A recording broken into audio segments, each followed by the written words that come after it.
সভাপতির দায়িত্ব পেলেন। যখন যুদ্ধ পরিচালনা করতেছেন, যুদ্ধ চলাকালীন হঠাৎ করে মাথার টুপি, মাথার মুকুট হারিয়ে ফেললেন। আমি নবীর সুন্নাতের তাবেদারিত্ব বলতেছি, নবীর সুন্নাতকে তারা কতটা ভালোবেসেছেন, নবীর সুন্নাতকে তারা কতটা মহব্বত করেছেন। যখন মাথার মুকুট হারিয়ে গেল, তিনি যুদ্ধ বাদ দিয়ে, যুদ্ধ পরিচালনা বন্ধ করে দিয়ে ওই মাথার মুকুট খুঁজতেছেন। কি করতেছেন? মাথার মুকুট খুঁজতেছেন, মাথার টুপি খুঁজতেছেন। মুআজ্জাজ মুহতারাম, দিনদার মুসলমান ইমানদার ভাইয়েরা, পর্দার অন্তরালের সম্মানিতা মা ও বোনেরা, ছোট্ট মনিরা, যুবক ভাইয়েরা, সবাইকে আমার অন্তরের অন্তরস্থল থেকে জানাই সালাম। আসসালামু আলাইকুম ওয়া রাহমাতুল্লাহ। মহান রব্বুল আলামিনের দরবারে লাখো কোটি শুকর ও সুজুদ, যেই মহান রব্বুল আলামিন আপনাকে আমাকে ভালোবেসে মায়া করে মহব্বত করে দুনিয়াবি সকল প্রকার কাজ কর্ম থেকে মুক্ত রেখে শত শত মানুষের মাঝখান থেকে আপনাকে আমাকে কবুল করে বেছে বেছে মসজিদে আসার এবং বসার তৌফিক দান করে দিয়েছেন। এর জন্য মহান রবের দরবারে প্রাণ খুলে বলি আলহামদুলিল্লাহ। মহান রব্বুল আলামিনের দরবারে আরো শুকরিয়া জানাই, আল্লাহ রব্বুল আলামিন আপনাকে আমাকে হায়াতে তৈয়বা দান করে আজও পর্যন্ত যে বাঁচিয়ে রেখেছেন। আপনার আমার পাশ থেকে চলতে থাকা মানুষগুলো দমড়ানো মোচড়ানো লাশে পরিণত হয়, কথা বলতে থাকা মানুষগুলো নিস্তব্ধ হয়ে এই দুনিয়া থেকে চলে যায়।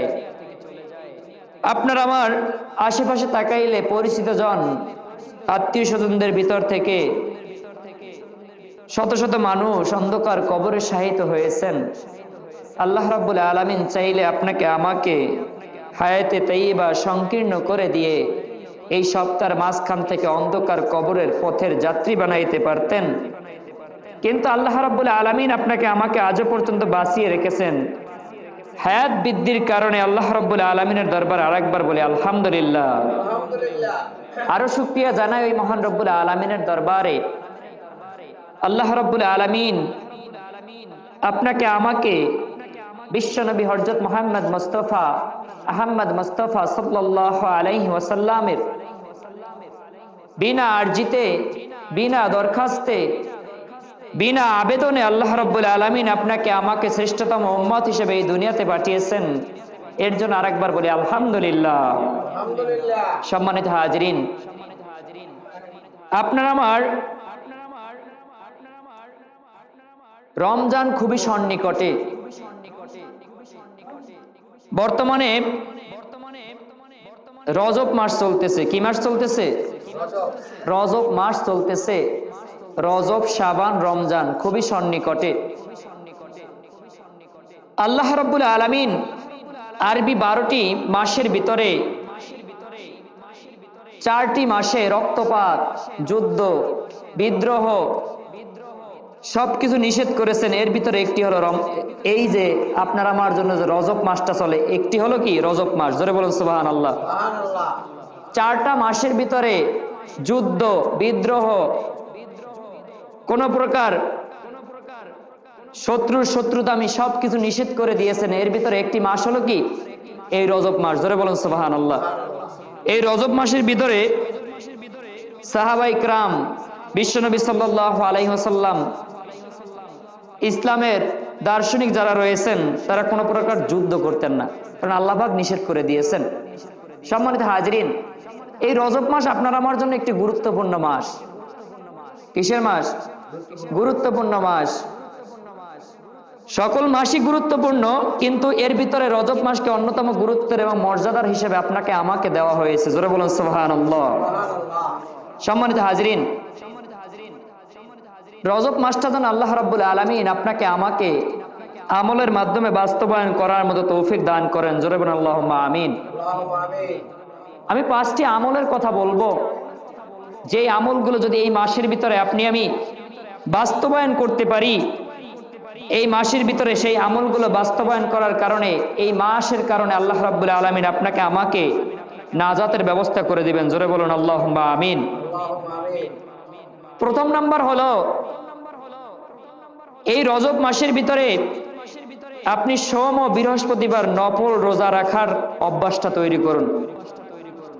সোমবার এবং বৃহস্পতিবার নফল রোজা রাখার অভ্যাস করুন।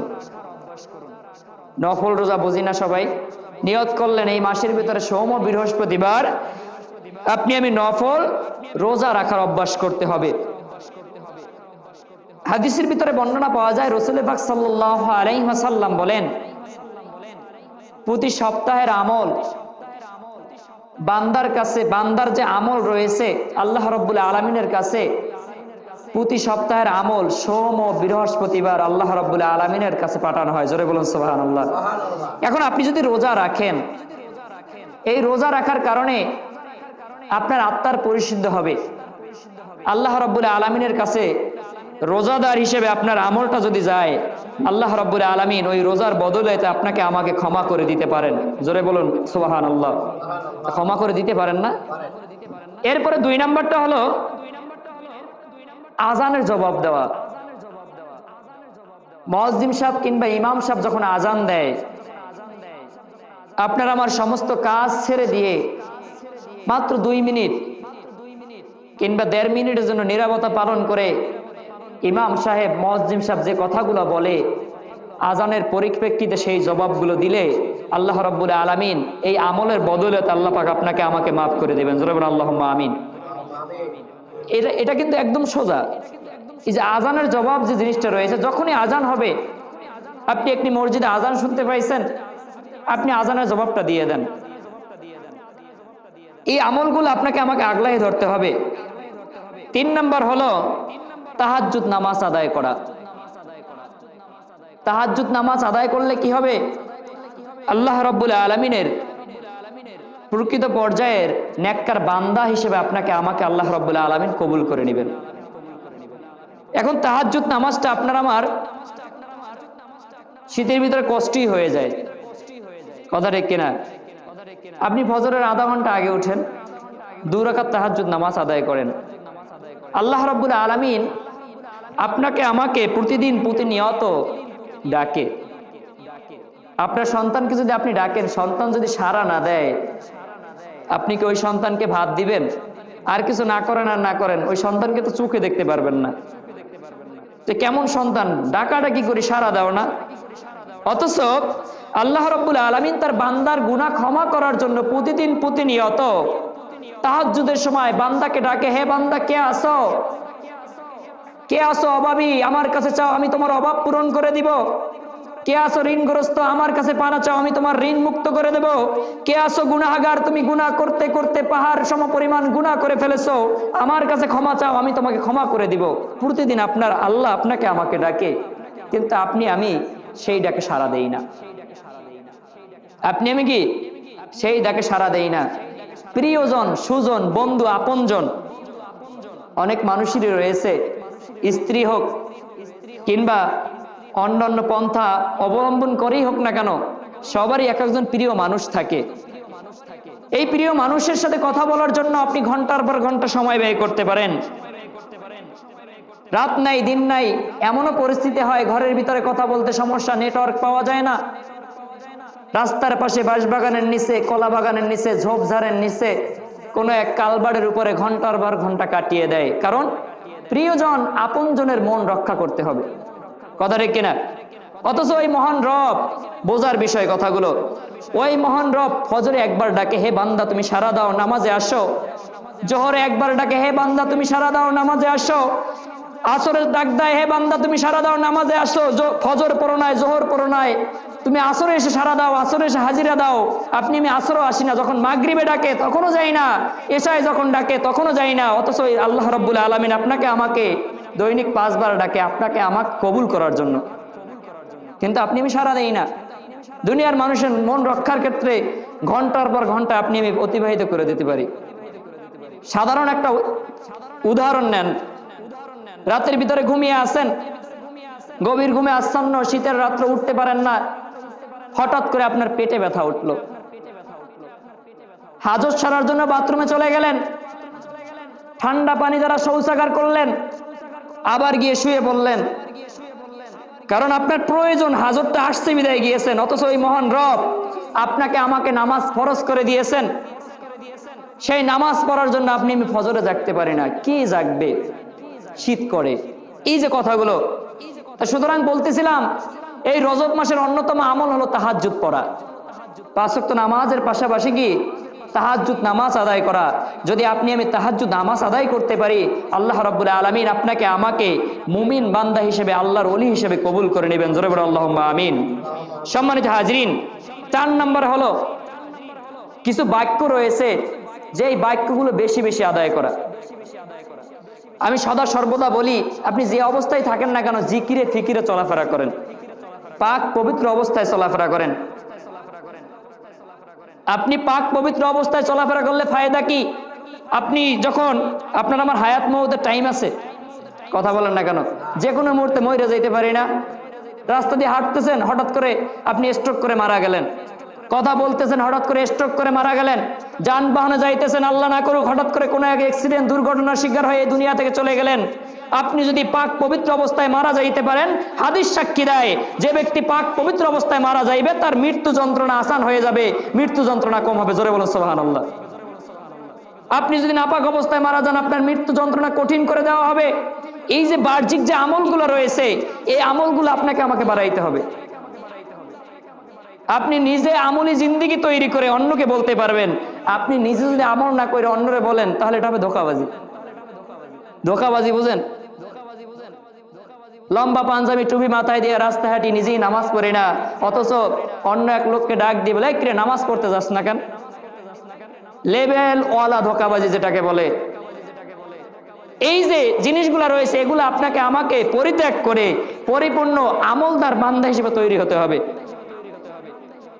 আপনি আমি অনেকেই জানি, কিন্তু আমল করি না। জানতো কিন্তু ইবলিসও। মুআল্লিমুল মালাইকা তৈরি করে দেওয়া হয়েছে, ফেরেশতাদের লিডার বানিয়ে দেওয়া হয়েছে, সেও কিন্তু অনেক জানতো, কিন্তু বেয়াদবির কারণে, আল্লাহর হুকুম অমান্য করার কারণে তিনি বিতাড়িত হয়েছেন। এই যে জিনিসগুলো রয়েছেন, আপনি আমি সকলেই জানি, কিন্তু আপনি আমি মানি না। এখন জানা তো আপনার আমার জরুরি, কিন্তু জানা অনুযায়ী আপনাকে মানতে হবে।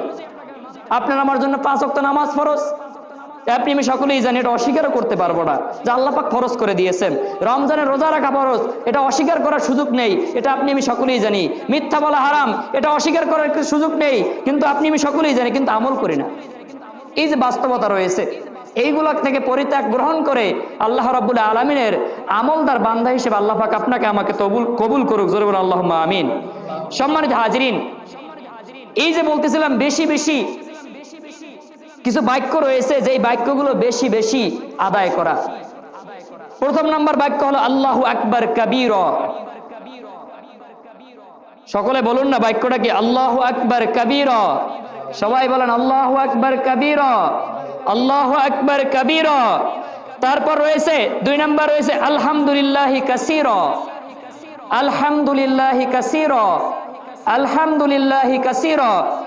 এরপরে রয়েছে সুবহানাল্লাহি বুকরাতা ওয়াসিলা। এই যে বাক্যগুলো রয়েছে, আল্লাহ রাব্বুল আলামিন আপনাকে আমাকে স্বীকারোক্তি দিয়েছেন যে হে আল্লাহ, আপনি মহান, আপনি বড়। এই যে রয়েছে আপনি মহান, আপনি বড়, এটা মুখে স্বীকার করতে হবে।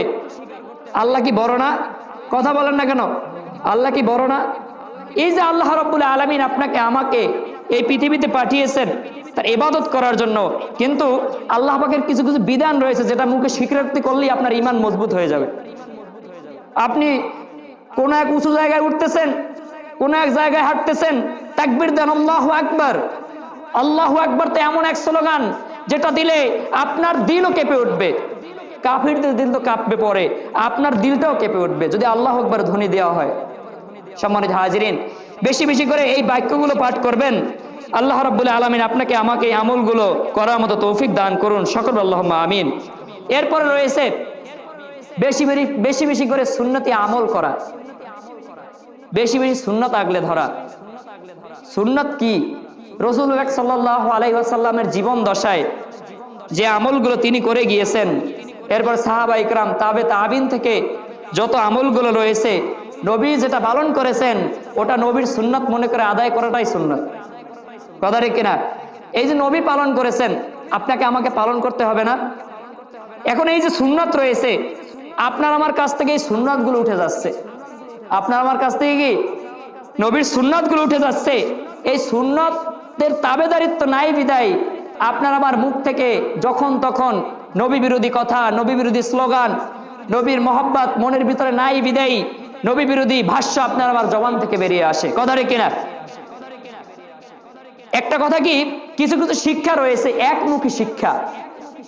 একমুখী শিক্ষা বলতে যে আমি এক দরবারে পড়াশোনা করি, ওই দরবারে যা আছে সব আমি ওইটাই করব, এর বাইরে আমার যাওয়া যাবে না। এরকম একমুখী কিছু কিছু শিক্ষা রয়েছে, যে শিক্ষাগুলোর কারণে আপনার আমার ইসলামের কিছু কিছু জিনিস যারা বাদ দেয় তাদের সাথে সাথে আমরা বাদ দিয়ে ফেলি। আল্লাহ রাব্বুল আলামিন আপনাকে আমাকে নবীর সুন্নাহ অনুযায়ী জীবন গড়ার মতো তৌফিক দান করুন, সকলে আল্লাহুম্মা আমিন।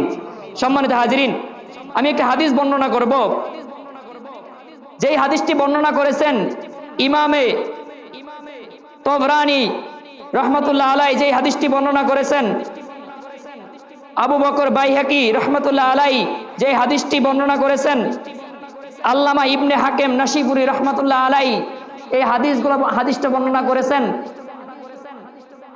এক যুদ্ধের ভিতরে। ইয়ারমুকের যুদ্ধ হয়েছিল, বিখ্যাত একটা যুদ্ধ।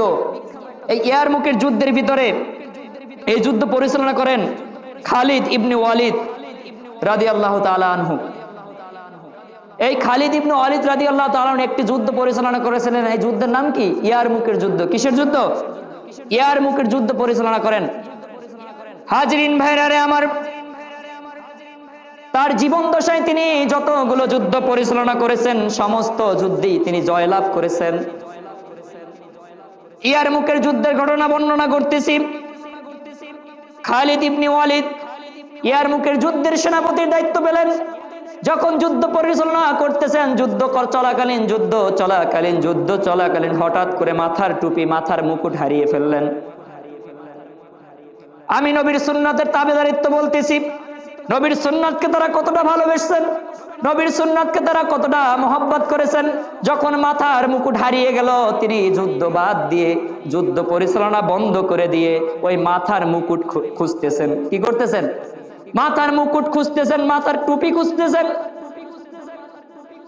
মাথার টুপি খোঁজার পরে যুদ্ধ তিনি বন্ধ করে দিলেন। মাথার টুপি খুঁজতে খুঁজতে খুঁজতে খুঁজতে তিনি টুপি পাইতেছেন না। যুদ্ধে যারা গিয়েছেন তারা কার কাছে ছুটে আসলেন যে হারে আপনি কেন যুদ্ধ বন্ধ করে দিলেন, আপনি কেন যুদ্ধ বন্ধ করে দিলেন, আপনি তো যুদ্ধ বন্ধ করে দিলে আমরা পরাজিত হয়ে যাব, কেন যুদ্ধ বন্ধ করে দিলেন? বলতেছেন আমার টুপি পাইতেছি না, মাথার মুকুট পাইতেছি না, আমি যতক্ষণ পর্যন্ত এই মুকুট না পাবো ততক্ষণ পর্যন্ত আমি যুদ্ধ করব না। এখন সকলে মিলে ওই মুকুট খুঁজে, এই মুকুটের ভিতরে রহস্য আছে না, সকলে মিলে কি মুকুট খুঁজতেছে, বলতেছে হে খালিদ আপনি কেন যুদ্ধ থামিয়ে দিলেন? আরে আমার তো মাথার মুকুট পরে গিয়েছে, আমি খুঁজে পাচ্ছি না, ওইটা খুঁজে আনি তারপরে যুদ্ধ করব। যুদ্ধে যারা গিয়েছেন সবাই ওই মুকুট খুঁজতেছেন।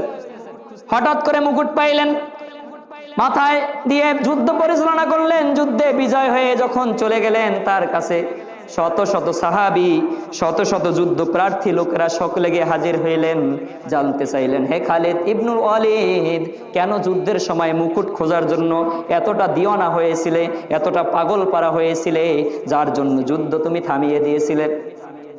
তিনি ডাক দিয়ে বলেন হে সাহাবীরা রে আমার, হে সাথীগণ শোনো শোনো, বিশ্বনবী সাল্লাল্লাহু আলাইহি ওয়াসাল্লাম যখন উমরা করেছিলেন, উমরা করার জন্য মক্কা ভূমিতে যখন গিয়েছিলেন, ওই মক্কা ভূমিতে যাওয়ার পরে মাথা মুন্ডন হয়েছিলেন, তিনি তার মাথা কামিয়েছিলেন, মাথার চুল সেরে ফেলেছিলেন। ওই চুল মোবারক নেওয়ার জন্য সমস্ত সাহাবীরা ছুটাছুটি করতেছিল। কেউ এক মুষ্টি নিয়েছে, কেউ দুই মুষ্টি নিয়েছে, যে যতদূর পারে ততদূর পর্যন্ত নিয়েছে। কিন্তু আমি খালেদ অধম বিশ্বনবী সাল্লাল্লাহু আলাইহি ওয়াসাল্লামের সামান্য কিছু চুল মোবারক ভাগে পেয়েছিলাম, যেই চুল মোবারক এনে আমি এই টুপির ভিতরে লাগিয়েছিলাম। এই টুপি মাথায় দিয়ে আমি যতগুলো যুদ্ধ পরিচালনা করেছি ততগুলো যুদ্ধই বিজয় হয়েছে। জোরে বলুন সুবহানাল্লাহ। এই যে নবীর সুন্নতকে ভালোবাসা, যে নবীর চুল আত্মবিশ্বাসটা ছিল যতক্ষণ পর্যন্ত না পাবো ততক্ষণ পর্যন্ত আমি যুদ্ধ পরিচালনা করব না। যখন তিনি পেয়েছেন মাথায় দিয়ে যুদ্ধ পরিচালনা করেছেন। তাদের সুন্নাতের তাবেদারিত্ব ছিল এই। এখন আপনার আমার তো মডেল বা সুন্নাত হয়ে গিয়েছে। আপনার আমার সুন্নাতটা মডেল সুন্নাত। আপনার আমার সুন্নাত এমন হয়েছে যে সুন্নাত আদায় করার ক্ষেত্রে আপনার আমার অনেক কিছু ছাড় দিয়ে আদায় করি। আপনি সুন্নতের ভিতরে ঢুকতেছেন, পাঞ্জাবি টুপি বাঁধাই দিয়ে হাঁটতেছেন, আপনাকে আমাকে উদাহরণস্বরূপ এক্সাম্পল দিয়ে বলে, হাসতে হাসতে বলে, জিজ্ঞেস করলে বলে আমি হাসতামশা করে বলেছি, তাতে কি হয়েছে? এইভাবেও বলে যে তোর বাপে পড়লো না সারা জীবনে টুপি, আজকে তুই এটা টুপি মাথায় দিলি। এই যে কথাগুলো, আরে ওটা তো ব্যক্তিকে অনুসরণ করা হয় নাই। আমি তো মনে করি নবীর সুন্নাতকে অবজ্ঞা করা হয়েছে, কারণ টুপি তো নবীর সুন্নাত, ওটা নিয়ে কথা বলেছে। আল্লাহ পাক আপনাকে আমাকে নবীর সুন্নাতের তাবেদারিত্ব আদায় করার মতো তৌফিক দান করুন, সকল বলে আল্লাহুম্মা আমিন। সম্মানিত হাজিরিন, সুন্নাত তো এমন এক জিনিস যেটা আপনাকে আমাকে পরিবর্তন করতে শেখায়। এই বেশি বেশি করে এই রজব মাসের ভিতরে বেশি বেশি করে সুন্নতি আমলগুলো করার মতো তৌফিক দান করুন, সকল আল্লাহুম্মা আমিন।